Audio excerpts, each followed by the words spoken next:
رسول اللہ صلی اللہ علیہ وآلہ وسلم نے فرمایا، اللہ تعالیٰ نے میری امت کی دو جماعتوں کی آگ سے حفاظت کی ہے،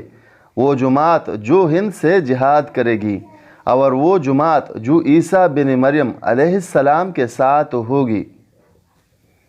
رسول اللہ صلی اللہ علیہ وآلہ وسلم نے فرمایا، قیامت کے دن جب لوگوں کو ان کے اعمال کا بدلہ دیا جائے گا تو ریاکاروں سے اللہ تعالیٰ کہے گا، ان لوگوں کے پاس جاؤ جن کو دکھانے کے لیے تم دنیا میں اعمال کرتے تھے، اور دیکھو کیا تم ان کے پاس کوئی صلہ پاتے ہو۔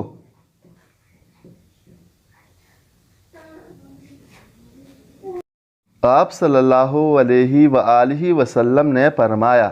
بنی اسرائیل کے انبیاء ان کی سیاسی رہنمائی بھی کیا کرتے تھے۔ جب بھی ان کا کوئی نبی وفات ہو جاتا تو دوسرے ان کی جگہ موجود ہوتے، لیکن یاد رکھو میرے بعد کوئی نبی نہیں آئے گا، ہاں میرے خلفائے نائب ہوں گے اور بہت ہوں گے۔